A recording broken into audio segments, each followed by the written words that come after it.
Good morning, everyone, and welcome. From the University of Notre Dame, this is 10 Years Hence. I'm James O'Rourke, a professor of management at Notre Dame, and I'll be your host for this series. Our speaker today is Matthew Turek of the Defense Advanced Research Projects Agency. Matt joined DARPA's Information Innovation Office as a program manager in July of 2018. His research interests include computer vision, machine learning, artificial intelligence, and their application to problems with significant societal impact. Prior to his position at DARPA, Dr. Turek was at Kitware Inc., where he led a team developing computer vision technologies. His research focused on multiple areas, including large-scale behavior recognition and modeling, as well as object detection and tracking, activity recognition, normalcy modeling and anomaly detection, and image indexing and retrieval. We'll explain some of that as we go along today. Dr. Turek made significant contributions to multiple DARPA and Air Force research lab efforts and has developed large-scale systems for operational use. Before joining Kitware, Dr. Turek worked for GE Global Research, conducting research in medical imaging and industrial inspection.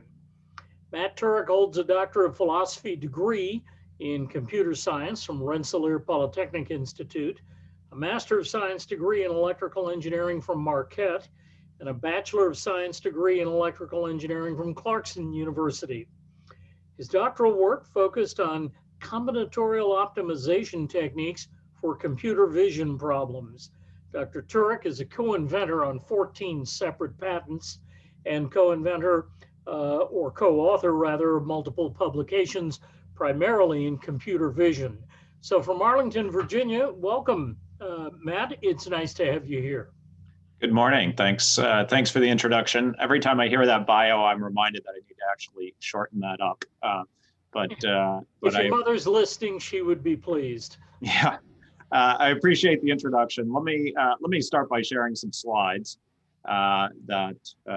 that I'm going to talk to today. So hopefully you can. While you're doing that, Matt, let me remind our viewers that we have a Q&A function at the foot of the page. And if you have a question you would like me to pass to Dr. Turek, please just keystroke that in there. I have a research assistant who's gathering those together and passing them to me.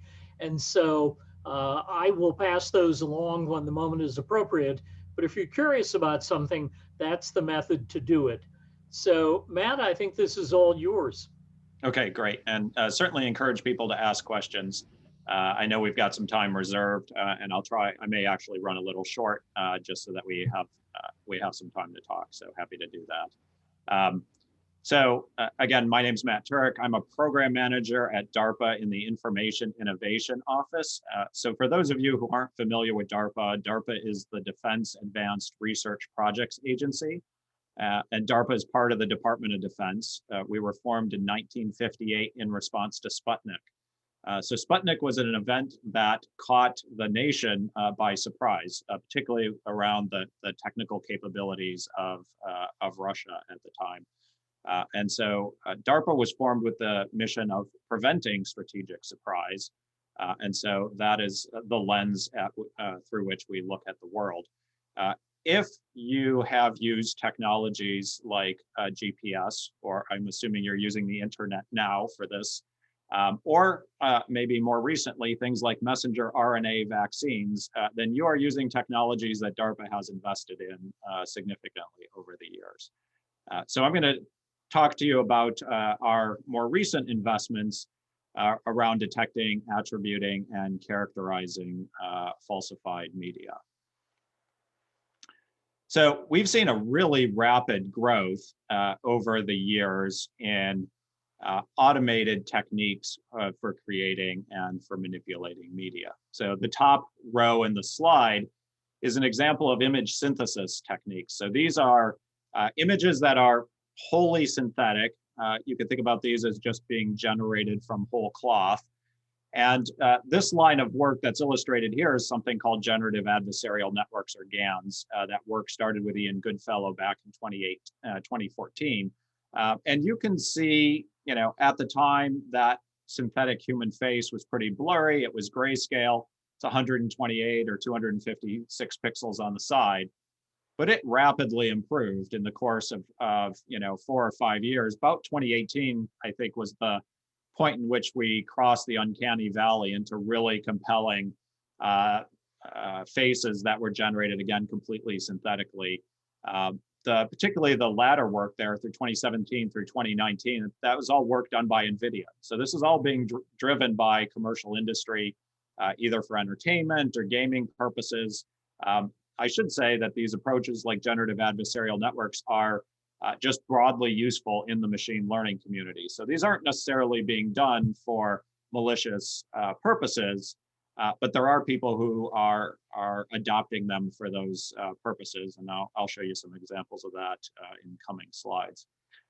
We've seen similar improvements in video manipulation capabilities. So in 2016, there was work on face-to-face where you could copy sort of the mouth movements from a source to target face and do that in real time. That actually predated the phrase deepfake, so that came out in late 2017. That was work that was first posted on Reddit and basically swaps a face, including the expression, from one person in video to another.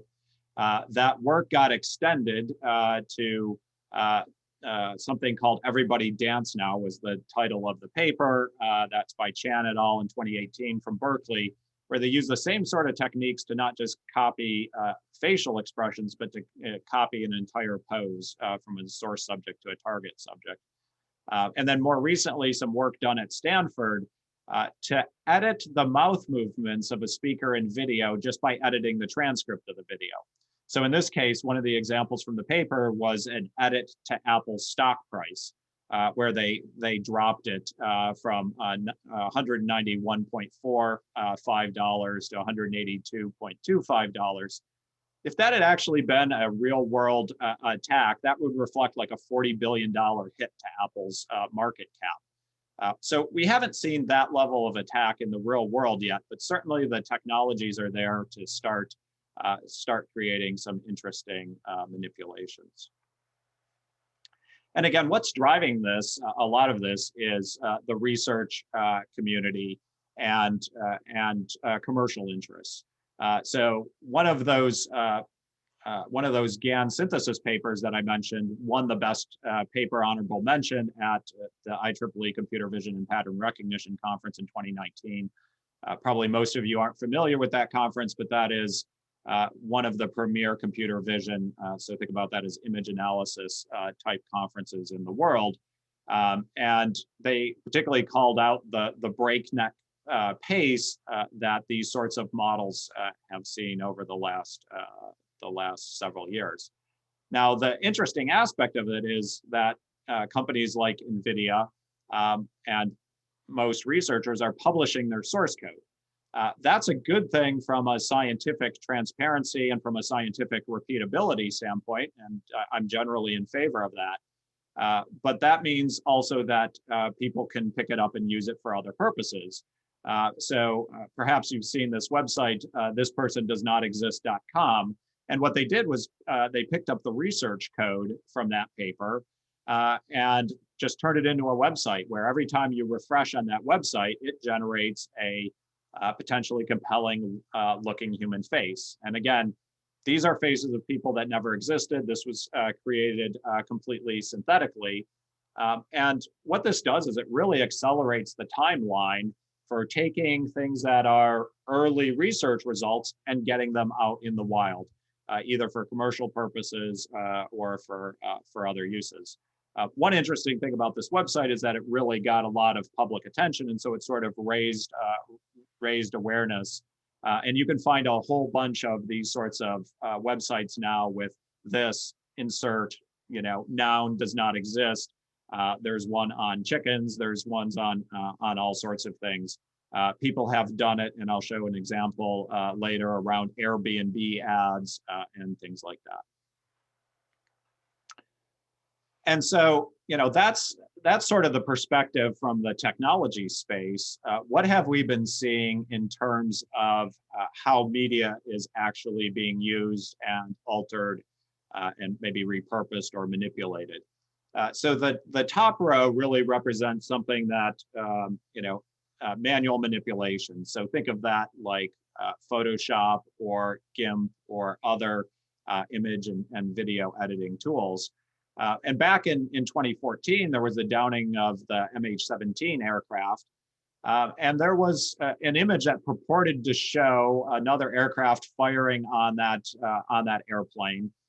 That image was sourced back to sort of a Russian chat room. And it turned out that that image was actually created, composited from things like Google Earth data, and then an image of an aircraft was photoshopped in. Now, we don't necessarily know that Photoshop was the tool, but it's likely that sort of tool was used here. And Bellingcat, which is an open source, let's say an open source research organization, did some analysis on this and actually debunked this image. We've seen it in other places as well. So the middle example is from the Catalan independence movement. And so this is an image that was shared pretty broadly on Twitter. And what they did was they photoshopped in the Catalan flag there. That sort of changes the tone and the impression of the image. Certainly, maybe, creates media that's more likely to go viral, for instance, and to get spread. And so there's another example of using sort of manual manipulation tools to create more compelling media. The example on the far right is particularly interesting to me. This was relatively recent. So this is from a verified Chinese government Twitter account, and where they're talking about some of the interactions between Australian soldiers and Afghan civilians.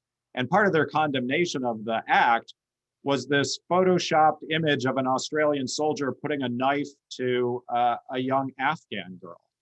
That's created media that Chinese government account is using to amplify their message. So that's the sort of uses that we're starting to see for manipulated media, even things like manual manipulation or taking images or video out of context. The bottom half of the slide sort of shows some of the examples around the automated manipulation techniques. And really, a lot of these are maybe more semi-automated at this point. So Jordan Peele put together a public service announcement type video in 2018 of President Obama that used deepfake technology, but Jordan Peele as a voice actor and certainly went through an editing process after that. So far from fully automatic. The Katie Jones example, that was a fake profile created on LinkedIn. So this Katie Jones profile was created, said that Katie worked for the Center for Strategic and International Studies, which is a pretty well-respected Washington, D.C. think tank. And then that profile reached out to senior individuals in the US government and was relatively successful in connecting with some of them. Now, a journalist stumbled on this account and was able to debunk it. But there's a concrete example of where some of that synthetic face generation capability has been used in the wild. Next to that is the Nixon moon speech. So if you go to moondisaster.org, you can see one of the more compelling videos that I've seen created using deepfake type technology, where they took a speech that was written around the Apollo missions in the event that something went wrong and astronauts were not able to return. This was the speech that was going to be given. So the speech is real, but they used an actor and synthetic media techniques to create a really compelling video. Now, it took them 6 months of concerted effort and a number of tools to create this video, but it's a pretty compelling example of manipulated media. And then on the far right-hand side, companies like Graphica, which do social media analytics, are starting to see the use of these synthetic profiles, synthetic profile images, showing up in places like pro-Chinese networks online on Facebook. So these sorts of techniques are starting to make it into the wild, and people are using them to try and, again, either create more compelling media profiles or to get media to go viral or to amplify their message in various ways. So let me talk briefly about the process for creating a deepfake video. Generally, you're going to need video of the original face, you're going to need video of the face you want to replace it with, and you're going to need access to one of the neural networks that can accomplish that swapping. And you're going to have to train it for that particular pair of faces. So you're going to need access to what I labeled here as a high-end gaming computer, that's a computer with a graphics processing unit or GPU. And you're probably going to need hours to days worth of training time. Maybe it's closer to hours now. This slide's probably a year or two old. And then you'll have a trained face swap network. That still doesn't actually create the video. So you need to produce the video. So you'll take that trained face swap network, you'll take the video that you want to alter, and again, you'll run that on a computer with this graphics processing unit, and then you're probably looking at minutes to hours worth of time to create the resulting video.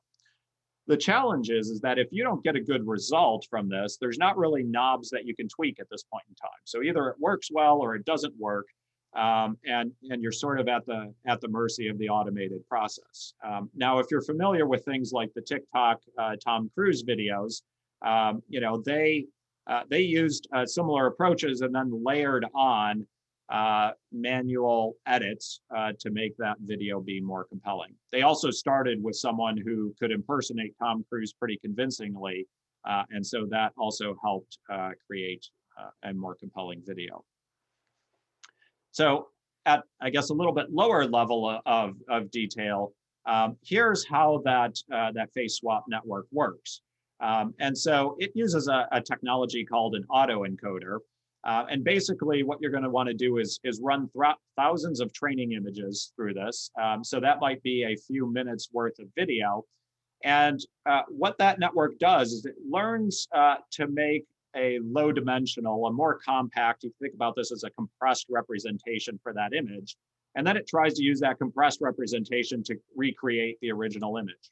And then it compares the input to the output. That gives it an error signal, and that allows the network to learn via something called gradient descent. So basically back propagating the errors into the network to try and adjust the behavior of the network to get a more realistic result.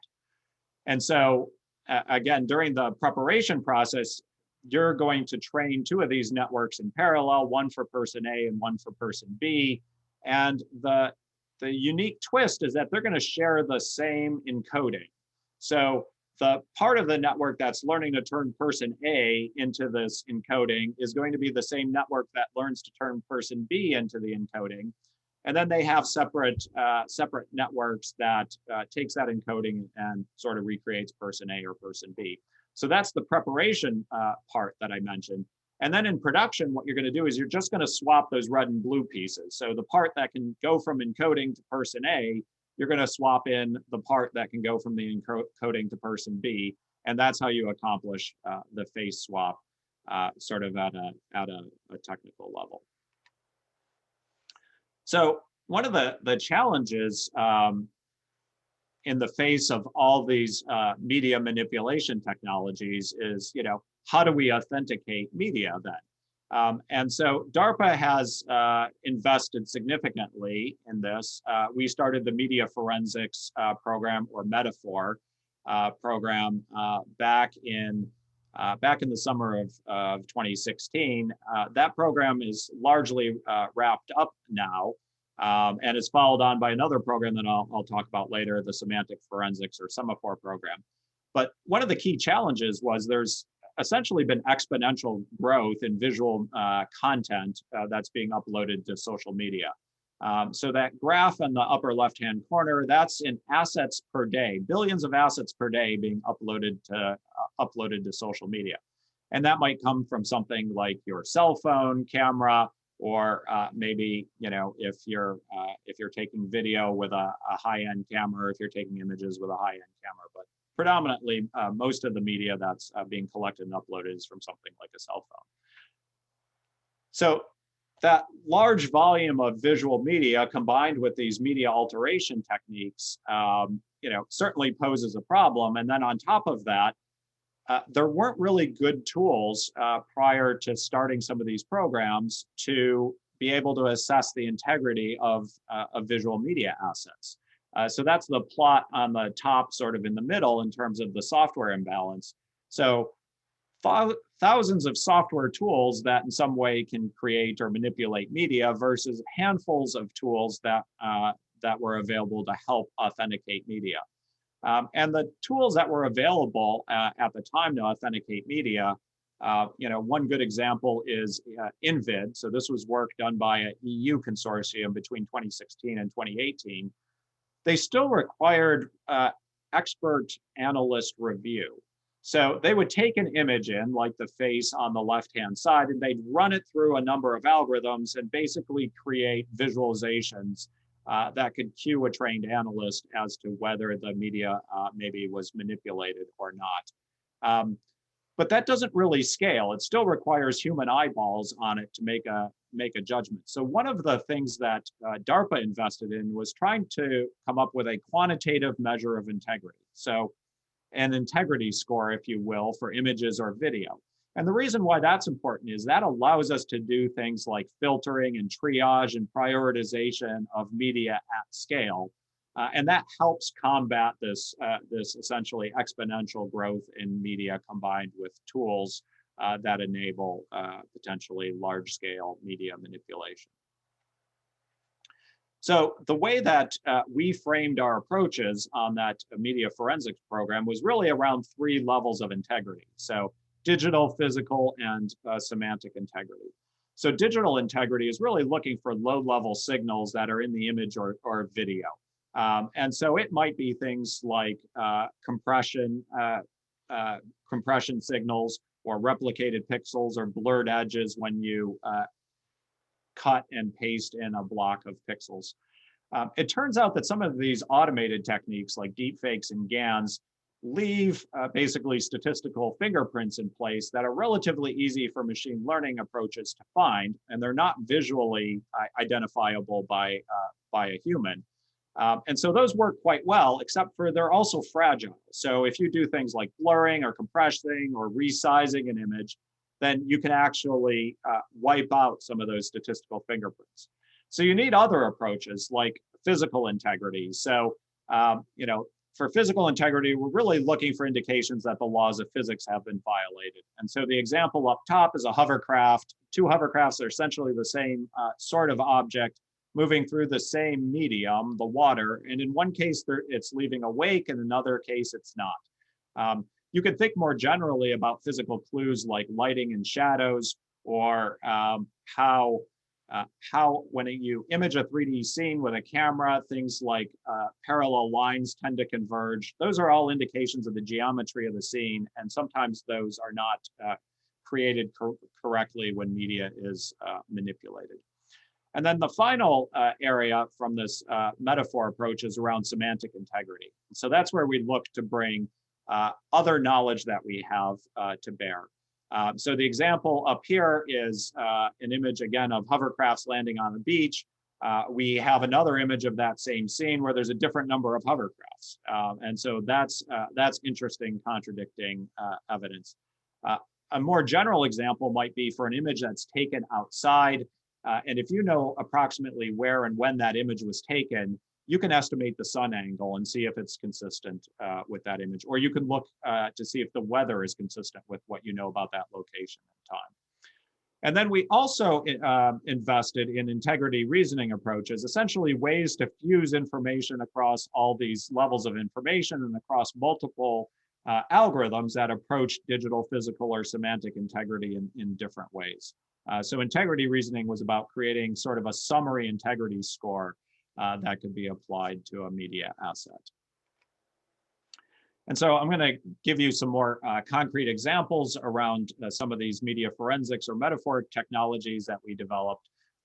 So in particular, the detection algorithms. So at the digital integrity level, so that's the left-hand image, this is a technique developed by the University of Florence that looks for noise signatures in the image and whether they're consistent or inconsistent throughout the scene. And in this case, by looking for those low-level noise patterns, they can actually identify the pixels of this aircraft that was added into the scene. In the physical integrity example, this is actually a single frame from a video. This video was created by compositing two videos taken at different times in day. So just think about putting a video camera on a tripod, filming part of the scene with the person on the left at one point in the day, and the scene with the person on the right at a later point in the day, and compositing them together. In this case, the sunlight on the faces is actually coming from different directions because of that time change. And so University of Maryland built an algorithm here that can automatically identify the faces in the scene, estimates the 3D structure of the face, and uses that to back out the lighting angles. And the little arrows over the individual's heads indicates the direction of the lighting and that they're inconsistent in this case. And then the rightmost example on semantic integrity, this is also work done by University of Maryland, where they built a deep learning approach to take in an image like this and estimate weather properties. And then if you have things like the GPS location and the timestamp, you can go look up the weather for that scene, like how cloudy it was, what was the temperature, humidity, things like that, and compare what you're able to estimate from the image to what the weather database says, and use that as a way to verify or refute the integrity of an image. So we took these sorts of techniques and built them into a demo system, and I'll show you a screenshot of that and some of the results in upcoming slides. Another technology that we invested in was called Provenance Algorithms. So this is ways to link media together using pixel content or other media attributes. It might be metadata, for instance. And so you can think about a number of ways to associate an image or derivative media together.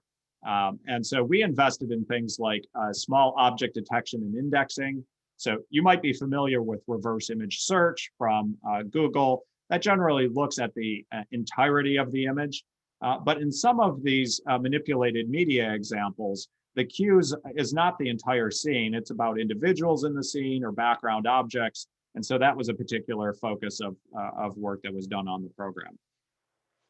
We also invested in technology called camera ID. So this basically how camera ID works is every camera, because of small irregularities in the silicon sensors themselves, they leave behind small statistical imperfections in the image or in the video. And you can actually use that to associate an image back to a particular device, like the cell phone that your individual cell phone. Now, that doesn't work all the time, but in certain conditions, it's doable. And so that was another technology that we invested in. And a third example here is electrical network frequency. So if you take a video inside, there's some flickering of the lights that you're not generally going to notice as a human, but you can use algorithms to pick out. And those flickering of the lights give you clues as to, are you on a 50 hertz grid or are you on a 60 hertz grid? And that can start giving you rough geolocation information about where a video perhaps was acquired. So I'm going to show you a couple examples. This is actually work done by folks at the University of Notre Dame. So Walter Shire and team. Walter is a professor in the Department of Computer Science and Engineering. And so this is actually a manipulated image that has Kurt Cobain and the notorious B.I.G. And it's really a composite of multiple scenes. And so what these provenance technologies can do is, if they've got a database of world images, they can construct basically compact representations of the objects in those scenes and automatically find ways to relate them together. And that can allow you to relate together, the different elements of the scene that might go into one of these composite images. some of the techniques, and this is also work done by Walter and graduate students and researchers at Notre Dame, some of the underlying technologies about building ways to summarize and index and understand images can be used to essentially group various image types together. And so Walter and team have done some work on trying to discover memes and images that have similar flavors, similar graphic structure, similar content together. And so that's another use for some of the technologies that were developed on the program. So it's interesting to think about both the space of media manipulation capabilities and then the defenses. And so this is one of the things that we use to sort of structure our thinking about this problem space on the Metaphor program, where we laid out this, again, the representation of, let's say, adversary skill on the horizontal axis and adversary resources on the vertical axis. So those skills and resources are things that you need in order to create a particular manipulation or to carry off a particular manipulation. And so we've put on this graph sort of the skill and resources needed to do something like these generative adversarial networks or deep fakes, and then things like Photoshops or using green screen or Hollywood type capabilities. And so again, it's interesting to lay that out on these axes and then think about what organizations have these level of capabilities. So an unskilled individual has less skill, but perhaps the same resources as a skilled individual. Low resource groups have more resources and more skill, nation states, near peer. And so what we observe when we go through this exercise is that things like deep fakes and GANs are really making it easier for low skill individuals to potentially create compelling manipulations. So that's really has been the result of these new technologies, the democratization of media manipulation capabilities. In general, large nation states can invest Hollywood level resources in creating manipulated media. And there's plenty of evidence dating back through history. For instance, Stalin had basically carried out large scale photo editing as allies or as allies moved to become political enemies. He used photo manipulation techniques to essentially have them erased from the historical record. So nation states have always had the ability to create various flavors of media manipulation, but what deepfakes and other techniques have done is really lower the bar. And what we're hoping to do with the defensive technologies is essentially raise that bar back up, take those sort of easy capabilities off the table again. And so, we put on here, what you're seeing now is a range of defensive techniques that were created on the Metaphor program that target various manipulation types. Like GAN inversion work done by Honeywell, where they're trying to estimate which generative adversarial network, which particular generative adversarial network was used to create an image that can provide evidence as to whether the image was synthetic or not, and perhaps who created it. There was work done by Berkeley on trying to recover face warps from Adobe's FaceAware Liquify. We had a number of deepfake detectors that were built on the program, specifically targeting those sorts of techniques. More interestingly, perhaps, there were advanced techniques like looking for face and voice inconsistency. So that was work done by SRI. Some very nice work to build person-specific defensive models, which I'll show you in more detail. That was done by UC Berkeley and Hani Farid, who is going to be a speaker here in the next couple sessions.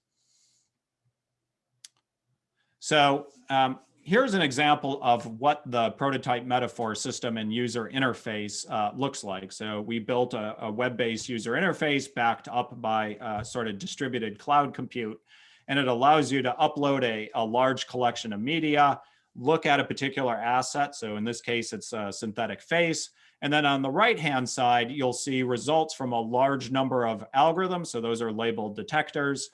Each of those comes with this quantitative integrity score. So that's the integrity number that's underlined there.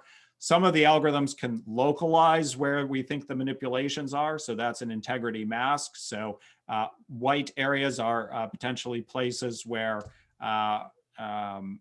the image perhaps is correct, and then black pixels are areas where we think there's low integrity, where the image is manipulated. And then the upper right-hand corner, there's a fused integrity score. So again, I talked briefly about that in event of moon disaster speech, and I'd encourage you to go take a look at it. I think the full video is about 8 minutes. But here's what happens when you run that through the metaphor system. And so again, you can see the video in the user interface. Here's a result from one of the particular analytics. And so this was, again, work done by University of Florence. And then along the bottom, you can see basically this heat map along the timeline that goes from blue to red. So blue is places where we think the video is authentic. Red, we think it has low integrity. And so in this case where Nixon is speaking, and again, this is a deep fake, this is an area in the video where we think it has low integrity. Now, it's interesting, if you click around in the video, what's the scene where we think there's integrity? Well, it's actually before Nixon makes his appearance in the video, and they did use some stock footage in this. And so that's a nice result. And then here's a longer version of that clip. So this is actually the actor that was basically the puppet to drive the Nixon deepfake. So in this case, we actually think that the video is authentic. And then you can see in a number of places it switches in and out. And that's actually where they're toggling back and forth between examples of the actor and examples of the Nixon deepfake. So this is quite a nice result from this deepfake detector. Now, they're far from perfect, but it is, there are useful and interesting detection technologies that we've created. So that was the prototype metaphor system.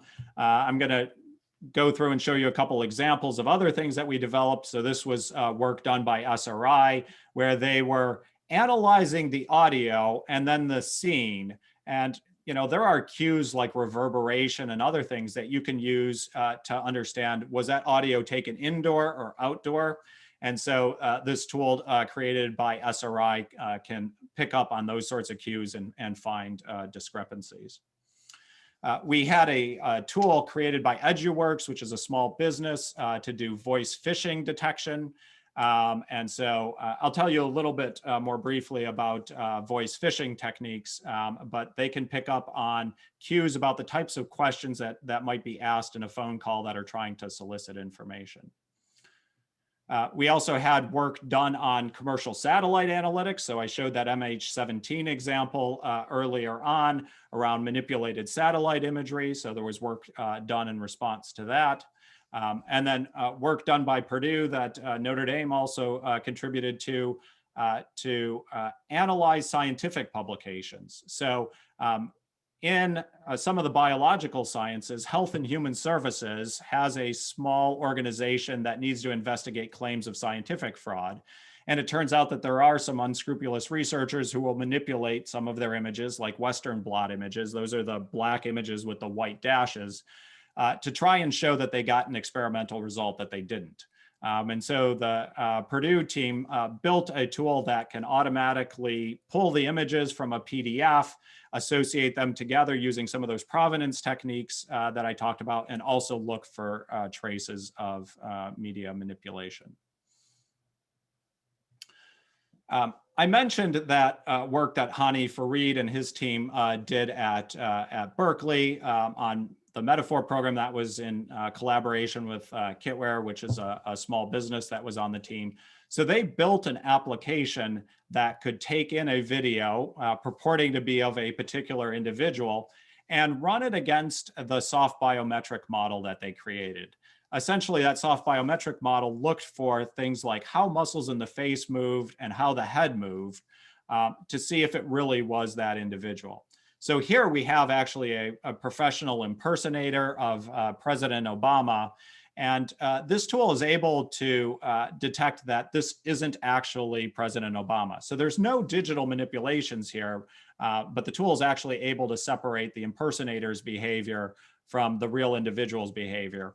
And that's the case even if you layer on things like deepfake technology on top of the impersonator. So that was pretty much image and video focused. What about things like text and audio? Well, we're seeing growth of media manipulation capabilities into those spaces as well. So you may have heard about things like large-scale language models, GPT-2, GPT-3 from OpenAI, or others. Google is building large-scale language models, and a number of other companies are as well. And I'll give you an example of what those are in upcoming slides. But these have already been used to demonstrate interesting potential attacks. So there was a college student who had essentially research access to one of those large language models and used it to generate fake blog posts.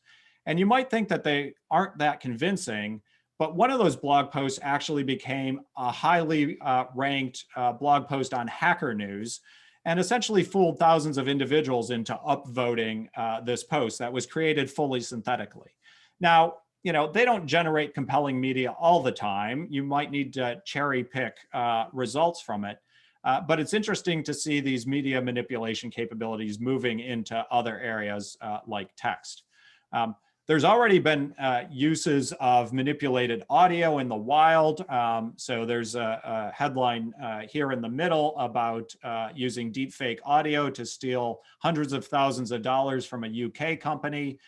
So the way that this attack basically worked is that someone purporting to be the CEO of the company called up an employee and basically asked for an immediate wire transfer and put a bunch of pressure on them to make that happen. The company probably could have protected itself with better financial management processes. But again, this is an example of the sorts of attacks that are facilitated by media manipulation. And then on the right-hand side is an example, another GPT-3 example, but in the context of an article written by Renee DiResta, who's a researcher on disinformation and other uses of media. And so there's sort of two places highlighted. One, which is he prompted GPT-3, again, one of these large language models, to sort of summarize the problem. And you could see that the couple sentences that it produced are reasonable and potentially compelling. But the interesting argument is, what happens when these capabilities means that manipulated media becomes untraceable and is cheap and easy to do. So they talk about it in terms of the supply being essentially infinite. So that's one of the threats that we're facing if we're not successful in building some of these defensive technologies. So what does one of these large-scale language models look like? So this is an example called T5. And basically, they're built to address multiple language tasks. So it might be something like translation or grading a sentence, or answering questions that are asked in a block of text, or summarizing text. So those are all different, what the machine learning communities would refer to as different tasks. So these large language models tend to be built across a large variety of tasks. And then they're trained on just enormous collections of textual data. And so that data might come from scraping the internet, pulling down sources like Wikipedia and others. And all of that basically gets encoded at some level into these large-scale language models. This particular one, T5, has got 11 billion parameters. So that means 11 billion floating point numbers that it's using to store information in. And we've seen over the last 18 months or 2 years, really exponential growth in the size of these models. So the amount of information that they essentially memorize or learn. I'm a little hesitant to say learn because I think the distillation of knowledge inside these models is still pretty weak, but they are capturing a large volume of information and then using statistical regularities in the text are actually able to create potentially compelling synthetic media. So what does it take to train one of these large-scale language models? Well, something like this GPT-3 model from OpenAI, 355 compute years. So you need to distribute over a large volume of hardware, and you need a large budget to do that. So the estimates in public, and OpenAI hasn't been transparent about exactly how much it costs them to create this model, but potentially millions of dollars just in compute. So that's good news in the sense that it's not every, there's not going to be someone in their basement right now who's going to create one of these large scale language models. So they're going to be relatively restricted to those sort of high resource, high skill organizations. But those sorts of costs and compute capabilities will continue to drive, to drive down costs and to make capabilities more broadly available longer term. So what are other threats that we might foresee in this space? So things like targeted personal attacks. So if you think about that Jordan Peele Obama video, again, that was done at a small scale. It required Jordan Peele as a voice actor and as a puppeteer. But the ability to use automated techniques to scale that up means that we might start seeing things like more targeted personal attacks at scale. Certainly those large-scale language models and then combined with media generation, so image generation or video audio generation capability, might mean that we'll see things like the generation of news stories for events that never happened. So again, we're certainly not at that point yet, but that is something long-term that might be enabled by these sorts of media generation and manipulation techniques. The other thing, I guess, is maybe similar to the targeted personal attacks, but there's a concept that's been written about. We haven't seen it in the wild yet, or at least I'm not aware that we have, called ransom fake, which is basically, ransom fake as a word is a mashup of ransomware and deepfake, and these are basically identity attacks as a service. So it's a synthetic blackmail attack. So I'm going to destroy your reputation with forged evidence unless you pay me money. And so certainly from a US government standpoint, that's troubling because US government employees, military personnel, others might be targets of these sorts of attacks. But if you think about the combination of the media synthesis techniques with what's known about individuals from, let's say, micro-targeting and advertising, you could foresee some very personalized attacks and the ability to do that at scale. Again, not something that is immediate term, but something to consider in terms of long-term threats. So I wanted to highlight, a couple of the failure modes in some of these generators and to pivot from that into what the next generation program at DARPA is. So that's the Semantic Forensics program. So you see a synthetic image on the left-hand side, and then on the right-hand side, this is actually an Airbnb ad that was synthetically generated. So the images are all synthetic. That's both the profile photo, the photos of the rooms. And what you'll see if you look carefully is that there's a number of what we call semantic errors. So on the woman's face, the earrings don't match. In the Airbnb ad, you see comments like the bathroom has seating for 2 more people, or the Airbnb has got 24/7 carpeting. So these are things that we might find amusing as humans because they don't comport with our understanding of reality. And so it's those sorts of semantic errors that the generation techniques are making. And so that gives us potentially an opportunity to offset them if we can build defenses that can pick up on these sorts of semantic errors. And so let me talk about notionally how this might work. And these are the sorts of approaches that we're exploring on the Semantic Forensics program. So again, imagine a notional news story. Maybe it's published on a website, it's got text, it's got video, it's got audio, it's got images associated with it. And the text says, on a rainy spring day, a vast violent group gathered to protest recent cuts in Social Security. Well, how can you start analyzing this to look for things like semantic inconsistencies? Well, the text talks about a protest. Well, you could run behavior recognition on the video, look at the behavior of the crowd, see if that's consistent with a protest. You might notice that there are children in the crowd. That seems inconsistent. The crowd is cheering. They talk about welcoming people out. That seems inconsistent with the protest. If you look at the details of the image, most of the people seem bored. There's people hugging in the background.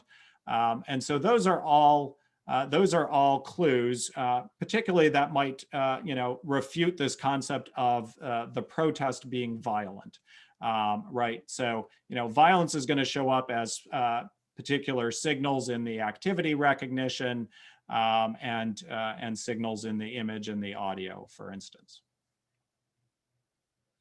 And then what about other things that we can extract from the media? So maybe those clues give us a way to detect whether the media is semantically consistent or inconsistent.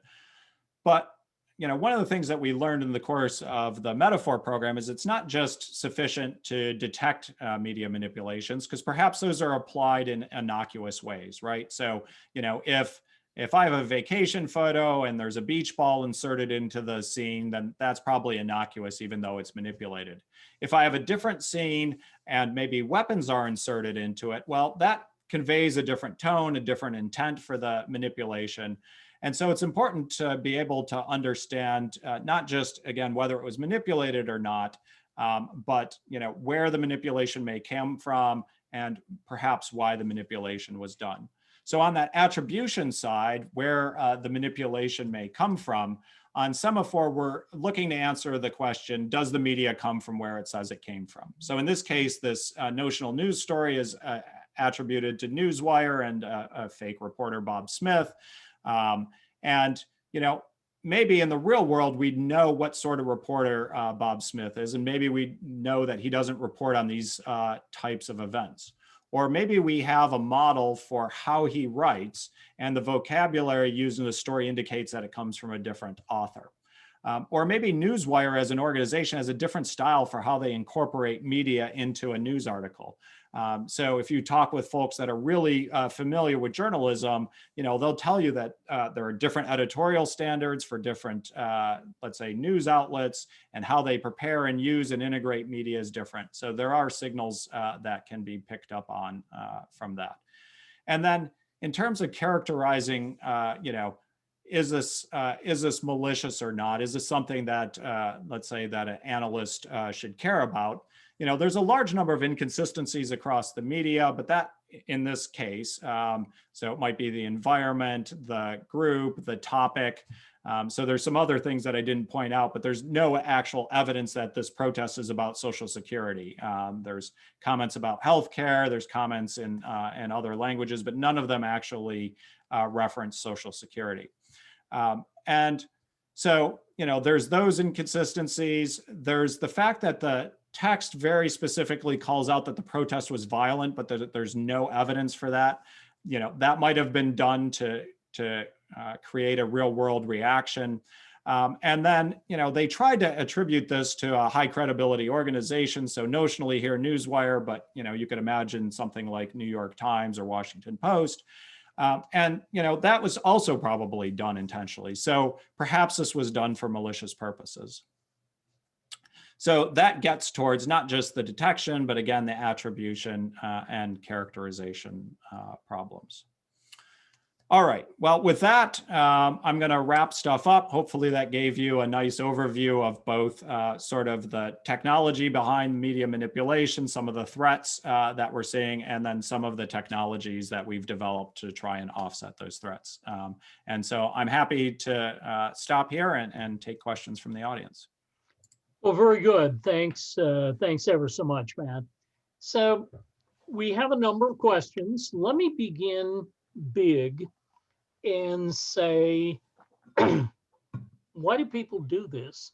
What is the commercial value? I understand the government's investment and the government's interest in protecting that which we know to be true from that which clearly is not. What's the commercial advantage? I mean, I think about computer generated imagery in films.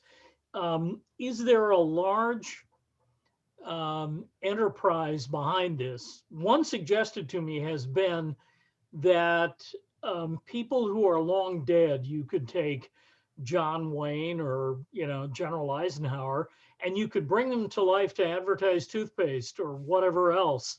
So, what's the real motivation? Because this is pretty expensive stuff.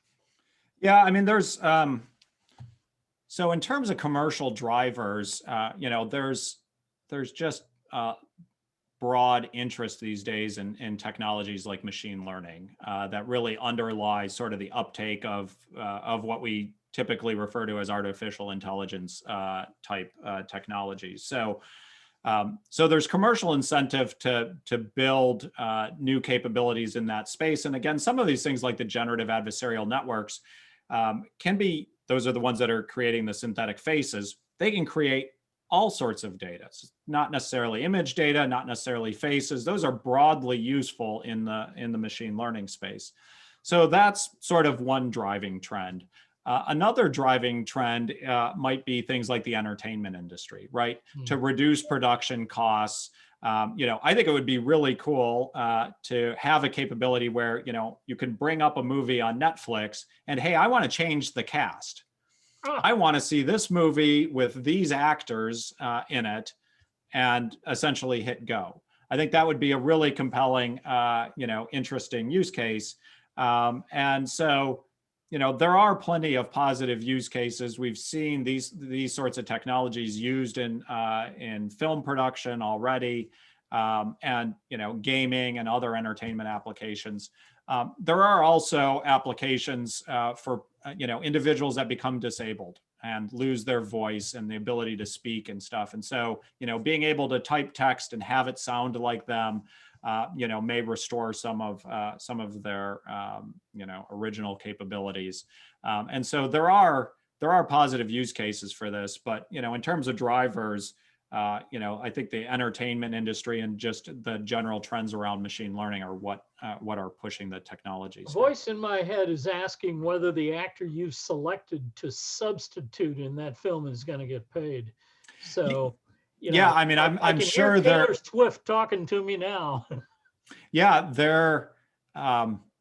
I imagine if it hasn't started already, that there will be people essentially doing digital capture of actors so that they can, sell that capability, license that capability for future entertainment purposes. Yeah, there is the whole likeness and image issue now in college athletics and elsewhere that really deserves some serious attention. We have some questions from our viewers, and let me go to a couple of those. First, federal spending on research and development, which many take as a good proxy for US government investment in hard science, peaked at about 0.8% of GDP in the 1980s.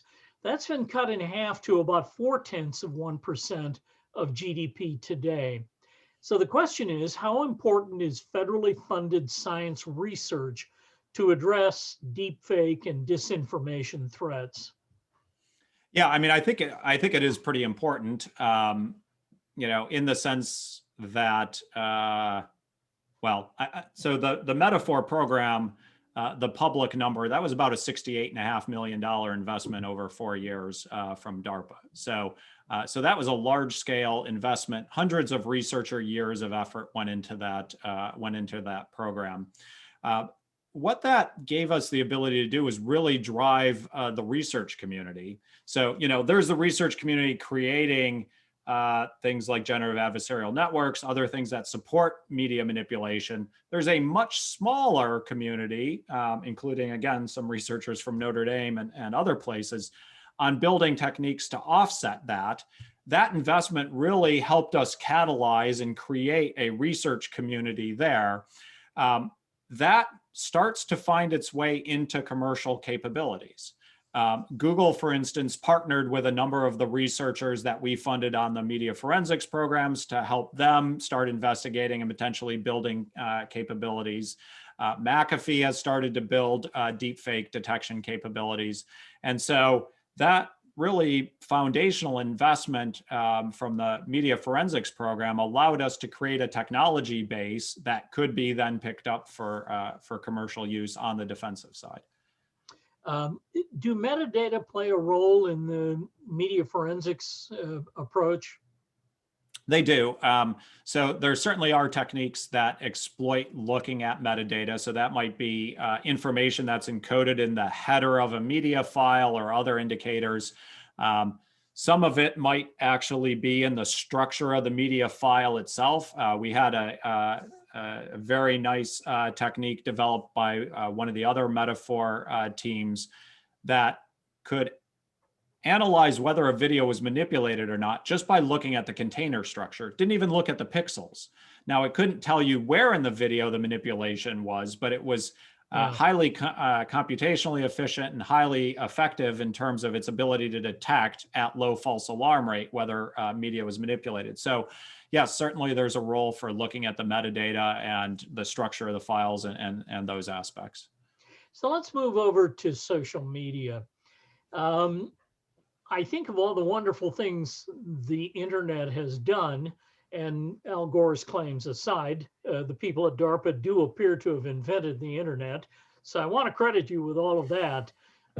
Marvelous stuff. I deal back and forth with my publishers.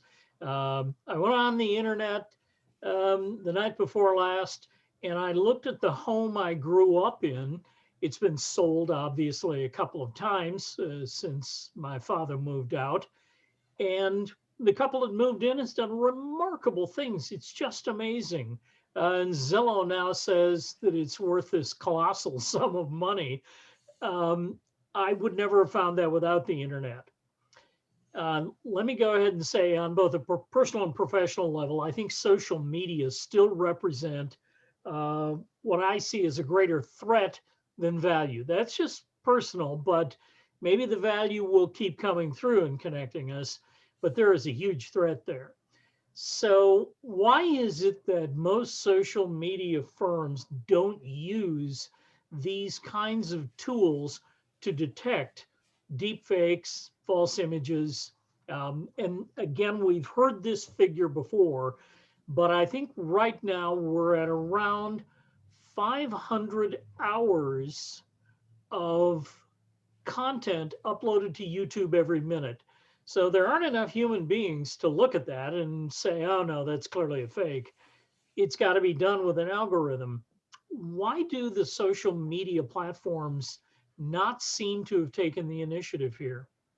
Yeah, and you know, I can't speak for the social media platforms. What I will say is, you know, while we've made some really impressive strides on the detection side, being able to do it at that large scale implies really low false alarm rates. You know, and that makes things very difficult from a technical perspective.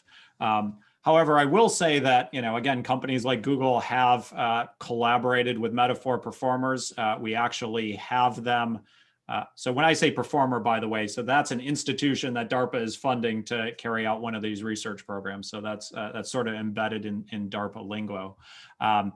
But you know, Google has collaborated with a number of those institutions to start investigating and trying to develop these technologies. Facebook ran their own deepfake detection challenge where they created data sets and you know, essentially had a prize challenge for people to perform on that.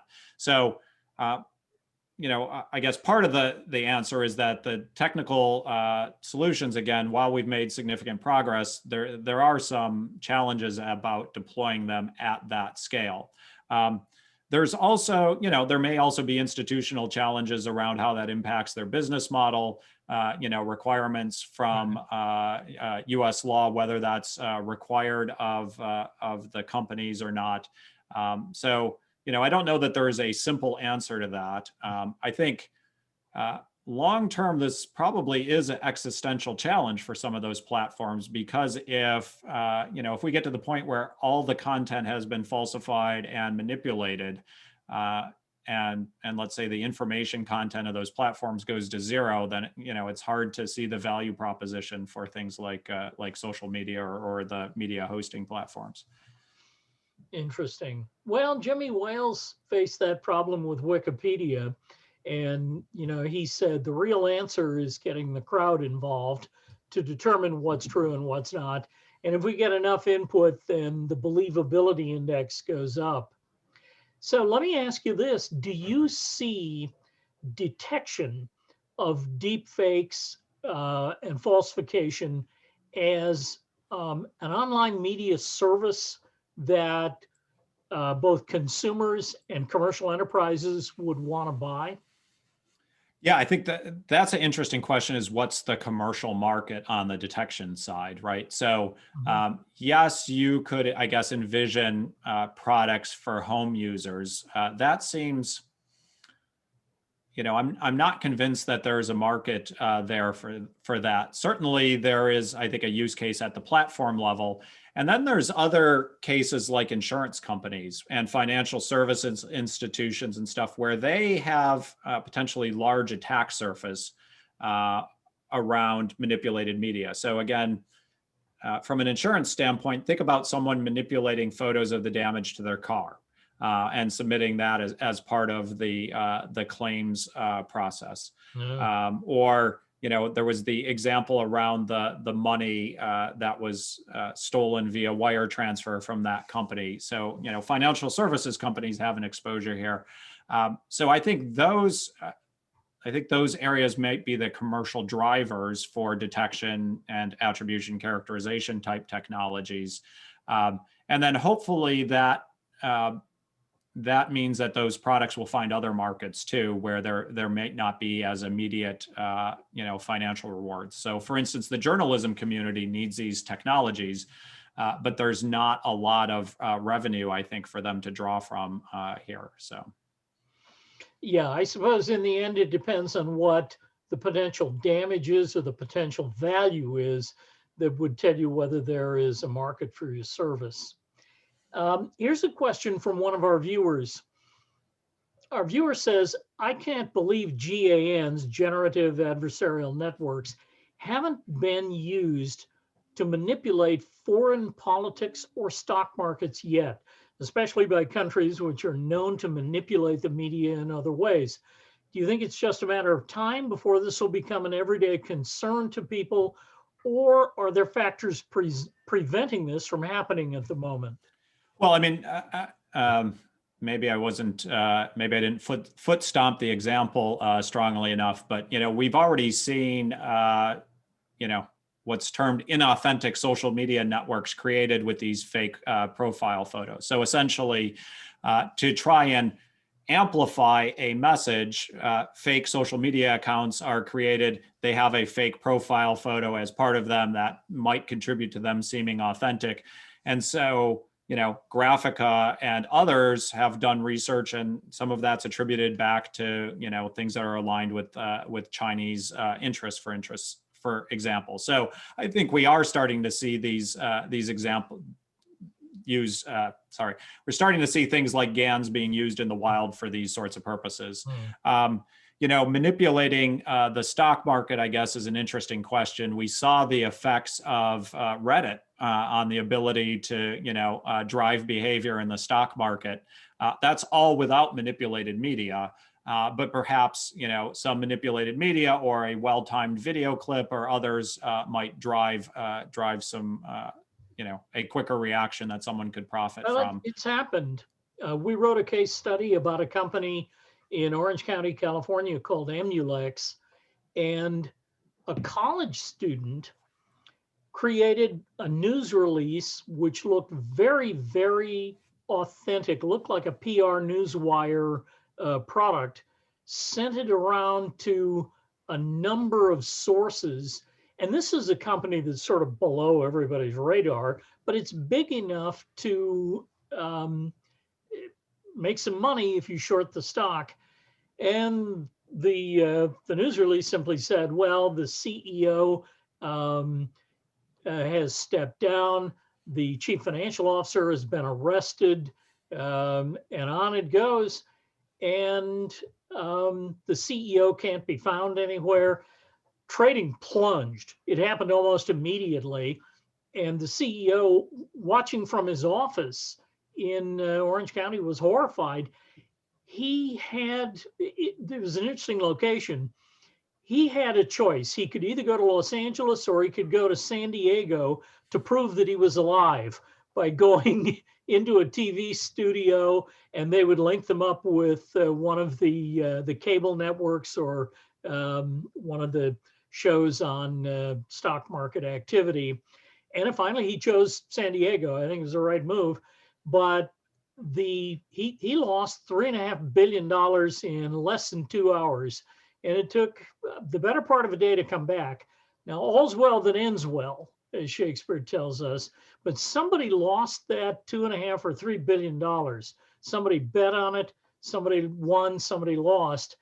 And, you know, there are those of us who look at the markets and exchanges and worry a lot about that, because we want the markets themselves to be both transparent and fair. If your retirement money is in there, I don't want anybody messing with the story. So do you foresee additional legislation, or is this simply technology developed by the government in connection with the private sector that's going to save us?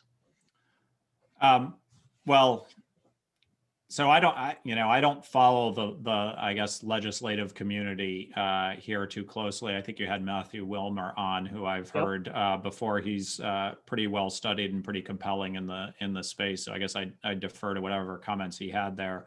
I mean, there's certainly lots of discussion, broadly speaking, about the Communications Decency Act and whether that needs to be revised. You know, I'm not really a policy expert, so I'm not going to go out on the limb and really make comments there, because I'm pretty naive about it. Certainly, so, by the way, are the policy makers?